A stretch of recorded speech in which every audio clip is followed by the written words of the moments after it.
Welcome to the Conscious Living Podcast, conversations to educate, empower, and enlighten our world. An uplifting and inspiring series of conversations and talks with your host, Jackie Woodside. We are educating minds, empowering lives, and enlightening souls to create a world where love prevails. In this engaging podcast, we deliver exciting, positive, transformative talks and teachings designed to elevate your life. Now, let's join our host, Jackie Woodside, for this week's session. Hello, everyone. Jackie Woodside here again for another exciting episode of the Conscious Living Podcast. I am so grateful week after week to bring you just cutting edge, really contemporary ideas about what does it mean to live consciously anyway. We're in a time that everybody is talking about awakening and enlightenment and living a more conscious life, but sometimes that becomes more of a market commodity than an actual lived experience. So here at the Conscious Living Podcast, we are committed to bringing practical day-to-day lived experience of what it means to live life more consciously. And today, I'm just so happy to have a friend and colleague with us today, someone who I've done other work with and in summits, and we work on marketing together, just really fun and incredibly knowledgeable colleague of mine, Dr. Vijaya Nair. Vijaya, thank you so much for being with us today. Thank you for having me on. Thank you, Jackie, for the invite. It's great. It's great. So, let me just say a little bit more. Dr. Vijaya Nair is a transformational health and business coach. Her vision, I love this. Get this, guys. Her vision, 100 million healthy, happy, thriving, successful entrepreneurs by 2030. Work less, worry less, prosper more, and enjoy more. And I could absolutely sign up for that myself. So, Dr. Nair, if you don't mind, just tell our listeners a little bit more about yourself and your background, what got you here as an expert in conscious living. Sure. Thank you so much. I've always been interested in conscious living. I mean, I was a very busy physician. I trained at Harvard and at Columbia. I even got into Yale doing my master's and on the PhD path. And I started seeing in these prestigious universities that the research was all one side. It was all about the contemporary thinking of how allopathic medicine works. But there was nothing else on the other side of consciousness. And I was trained in consciousness and, my spiritual mentors and all that. So there was a discrepancy. And looking at that, and I said, wait a minute. But luckily, when I was at Columbia University, we were doing research on people who had survived the worst forms of cancer, for example. And I was a psychiatrist. I'm trained in psychiatry. And it's like, it made me open my eyes and see, how can people with stage 4 cancer survive it? Wow. And then started a lifelong, fascination in the late 1990s of like looking at it. And I'm like seeing, wow, there's so much of wonderful insights in Ayurveda, the ancient, Indian science of medicine and science of life, in traditional Chinese medicine, for example. Yeah. And I started seeing, how did these practitioners come about this, beautiful science? And what was it, the crux of it, that they encouraged people to live as a lifestyle? So I got fascinated by it. And I started putting programs together. And of course, a lot of training went in there. And I started seeing the benefits of it. So it wasn't just about, I could take this allopathic, supplements, because there are wonderful, wonderful supplements that, like, if you genetically are predisposed to getting their benefits. And I studied genetic epidemiology and looking at personalized medicine. And I realized that there was something else that was missing, because they could take all the supplements and their cancers would disappear. And then a few years down the road, when I checked in with them, the thinking that they had was the same. So cancer all came back. And the thinking led to, all the problems with the worries and regrets. And then they went into habitual habits, toxic habits. And then that's sort of like the cancer came back and multiplied so much. And so I realized it wasn't just about taking supplements or, state of the art, treatment for their cancer. Something had to go with their minds. They had to let Wow. go that the stressed out thoughts, the type A personalities in business owners. Yeah, And yeah. when they let that go, and it's not just, oh, yes, do a program to fit into your schedule. Oh, do a yoga, do a breathing, do, stretching. No, it wasn't that. It was a whole mindset geared towards conscious living. So I love your podcast. And it's like, what does that mean even? If I don't fit Beautiful. something in, what is it then? I love this. So you actually were so committed and devoted to it that you wrote a book called Prevent Cancer, Strokes, Heart Attacks, and Other Deadly Killers. So let's go a little bit further then into this topic of health and well-being and consciousness. So you're saying that you literally saw people who had, recovered from cancer, but then maybe in their lifestyle and their mindset went back into areas of stress or negativity, and their cancers returned. Whereas you saw other people change not just their their physical condition through allopathic medicine, but also they changed their consciousness, if you will, and had better outcomes. So just pick up on that and go a little bit deeper, not just with cancer, but with health in general. How do you see the correlation between consciousness, habits, and our health? It's a very deep investigation. So it took many decades to arrive at it, Sure. and then to find the mentors and the people who are practicing it in mainstream medicine. There are many, many, many, many, many psychologists and psychiatrists and integrative physicians who are aware of this truth. And the truth has actually been coming out to mainstream medicine and people in organizations and business owners only for the last 40 years. But it's always been with us. We just never saw it. Yeah. What are the truths that, the hidden laws So what in are the what are a chaos? couple of them? Let's just dive into that a little bit. Some of the truths or hidden laws about consciousness and health. What would you say are your top two? Well, the first most important thing is to be aware when you have a chronic health issue that there's a subconscious thought going on. As you know, the thought itself, Jackie, is just maybe 1% of your conscious thought. It's just 1% of thought. But the rest of the 99% is unconscious thought. So it's subconscious. You don't even know you have it, but So somebody if else it's looking at you. subconscious, how do people go to work on it then? If they don't Well, know they have it, what's their avenue to illuminating it and transforming it? Well, when they think about their thinking, that's the power of their thought, right? Power of their thinking is I'm always a habitual blamer, judger. I judge things. I complain. I criticize. I compare. I whine about things. So all of these areas of six, ways of thinking. And of course, it's resentment, disappointment, frustration. Oh, I get so frustrated when something happens to me. So first of all, being aware that there is a subconscious and that 99% of thought, you can't even see it, but it comes out of your mouth, out of your thought, out of your speaking and doing that you follow. That's a perfect alignment in what you think, how you feel, and what you take action on. So there is always an alignment. So you cannot think angry thoughts and feel love.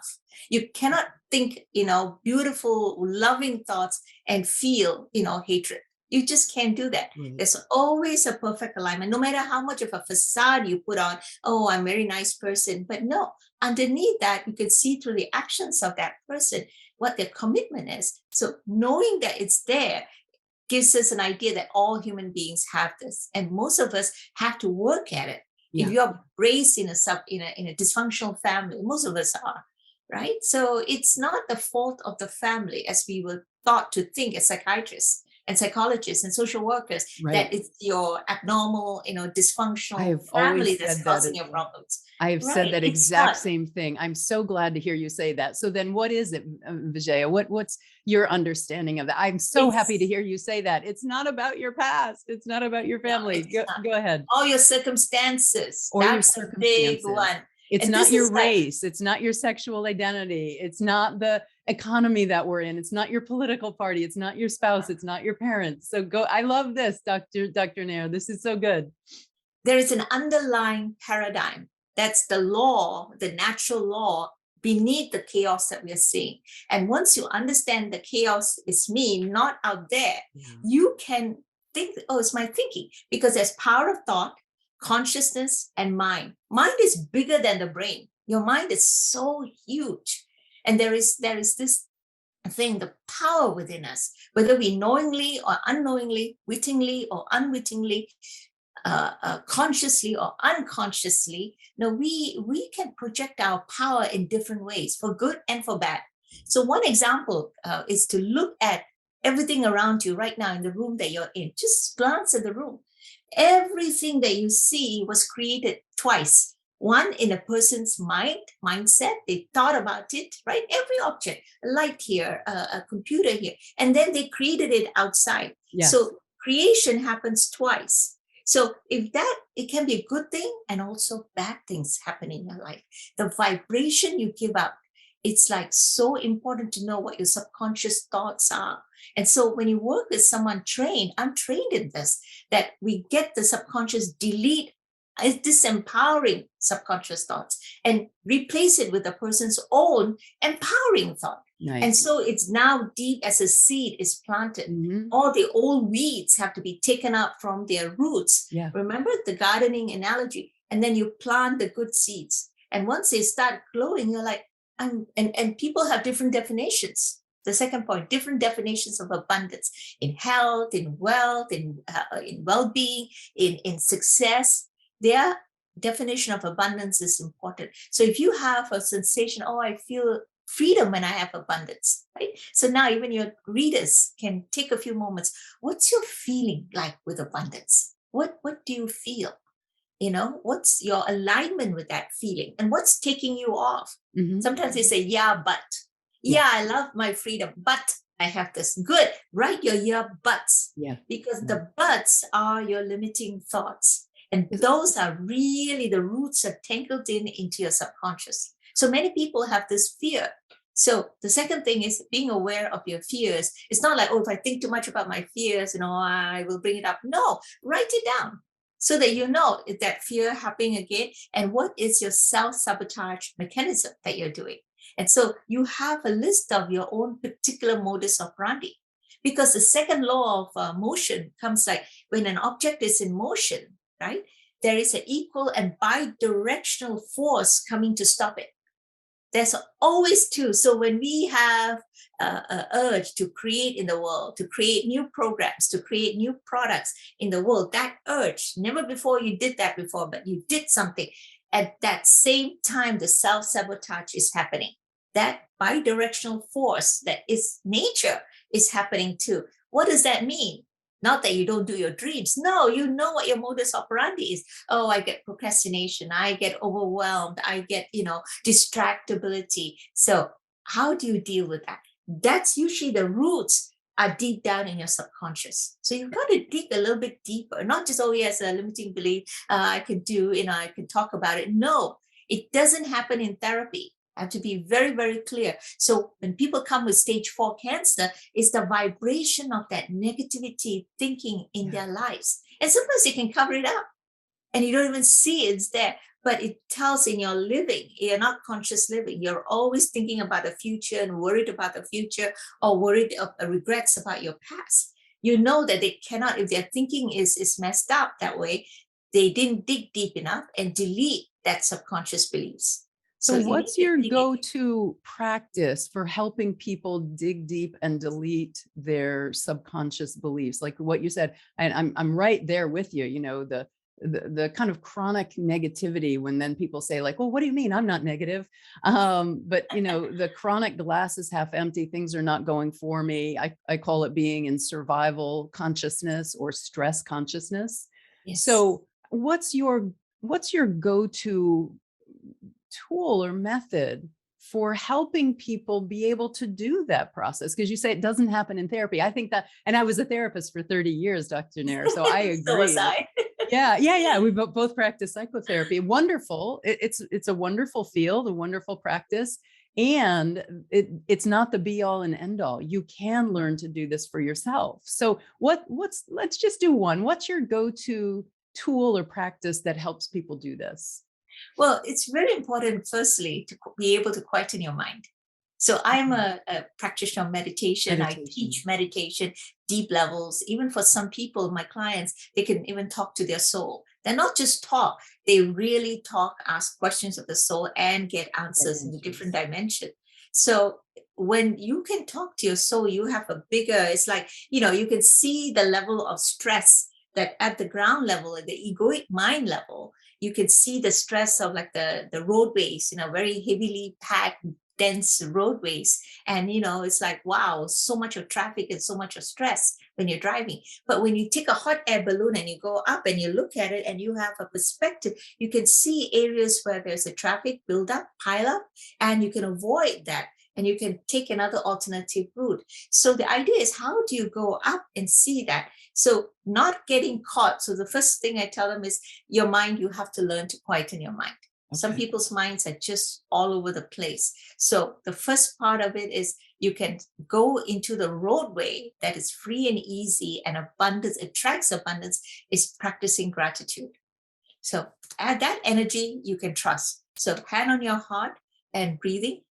And looking into your heart, close your eyes and look into your heart, just 10 minutes a day, first thing in the morning, and give thanks to all the people in your life that have supported you, loved you, taken care of you. Start with the easy people. Yes. And as you start doing that as a practice, you start like, wow, your mind just settles down, and some people even cry. That's okay. You're giving them people that you never think about during the day, but they have helped you to get to where you are. Yes. That's the first thing, gratitude. The second thing is, it's a very powerful thing when somebody is worried about the future and like, oh, I don't know my new job. Oh, I don't know how this will turn out to be. And ask them a question. Do you know your next thought? Do you know your next thought?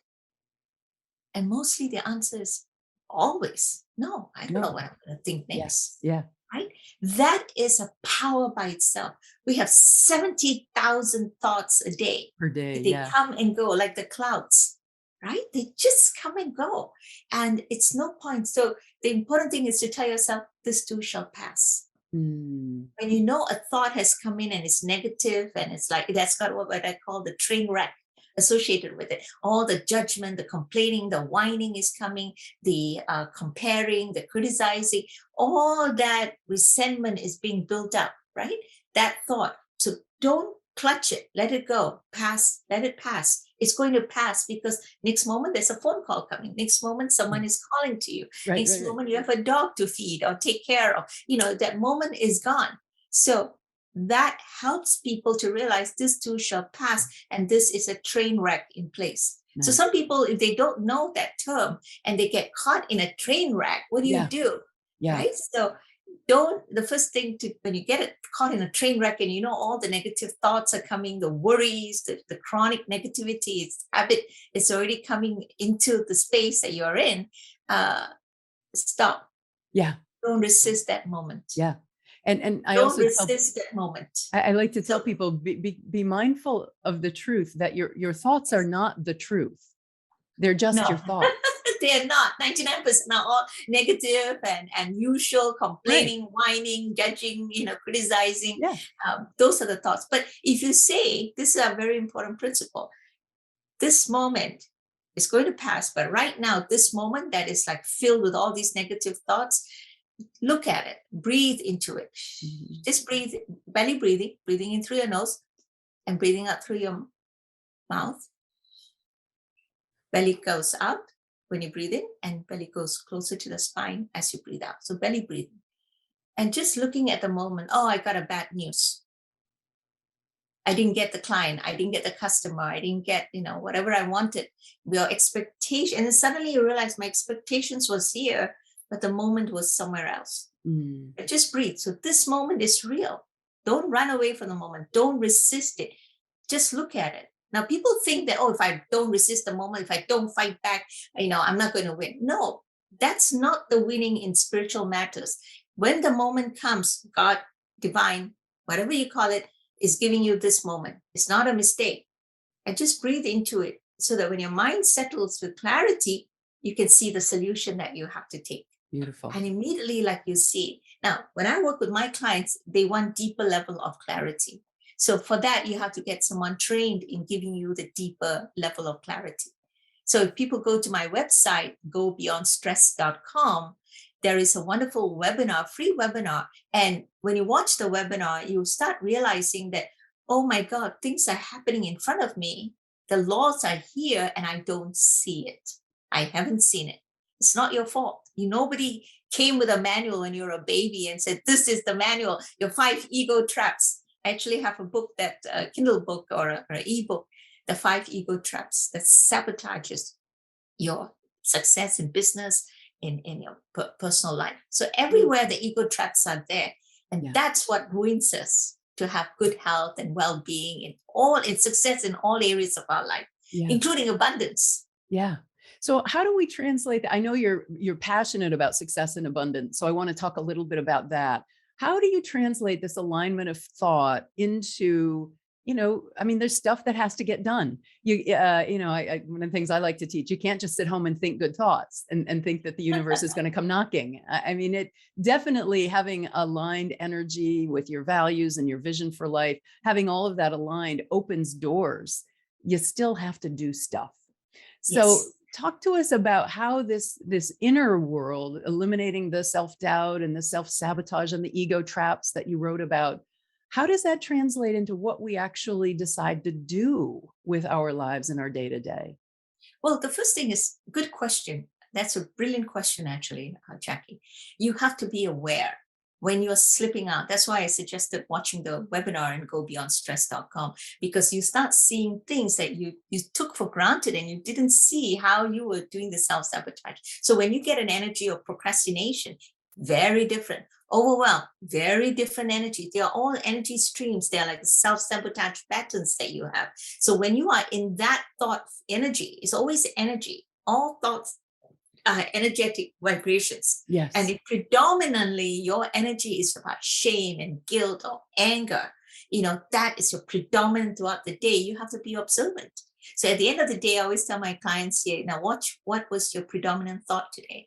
So if it was anger, I felt so many things, or victimization. I feel a victim of, things happening to me, from the circumstances, from people, from situations, from my past. You're a victim. So just know it's not a judgment. That is the energy. Now, if you're a victim, you'll have all bad things happening to you, and you are in alignment with that thought and energy of that feeling. Mm-hmm. So when you feel like I'm being victim, I'm being bullied. So if you've had that in your past, you need to clear that out, because you're attracting events and people into your life who perpetuate that energy. And what is that for? Is it to punish you? No, it's for you to realize, wait a minute, there is a line in my life. I'm always being victimized and I'm being bullied, and I'm attracting more and more people to bully me. I had that with my marriage and, my childhood growing up around my father. So when I realized there's a pattern and I need to get out of this pattern. Why am I attracting all the poverty consciousness, all the negative people in my life? My family I can't control, but how do I shift that? That's a worthwhile question to ask as well, in line with what you're thinking. And it's like, first, be aware that whatever my thought is my feeling. You cannot have a hateful thought and feel, love. You can't. You just can't. You can pretend it and to smile, but inside, anybody looking at you will know, wait a minute, she's not happy. Somehow we are conscious, whether we like it or not. We are always conscious when someone else is putting a facade. So be aware first that thought and feeling and action is all in alignment. Okay. And action gives rise to repeated action, gives rise to results, outcome. So if you feel victimized and you feel bullied and you're attracting the circumstances in your life, so that you wake up, that's not even true. You are a powerful being. You are powerful beyond measure. You are loved beyond measure. Now, most people have no clue what that means. So that's why it's like the weeds in the subconscious have taken root. If you were raised with a super hypercritical parent, and all the time they're scolding you, and you still capture them in your mind, in your thoughts, everything you do, you discredit yourself. Yeah. And that's not true. So for people like that, and if you have negative thoughts about yourself, Take a piece of paper, write down everything you can celebrate from where you have come from in your life. Where have you come from? What have you achieved in your life? What have you supported other people to achieve in their life? No matter how critical you are, most people can come up to one sheet, or at least 2, 3, 4 sheets. And when they start looking at, oh my God, yeah, actually, I did that when I was in grade school, when I was in high school, when I was in college, early years of my work, what did I do to celebrate my life? And that celebratory list, Jackie, that changes life. Because now instead of being worried about what my job is going to bring, I am like, oh, wow, I celebrated. And then when I started the last previous job and I got all these commendations or these awards or these promotions or whatever, I have a job. Yeah. I had good things happening to me. And so you start remembering your memory and you start gearing towards the positive side. It says, wow, actually good things happen. And I worried still. I worried when I first started the other job, but then it just sort of panned out. I was taken care of. And so what do you do when you're going into the new life, new job, or new situation? You have a list with you. Always, you look at it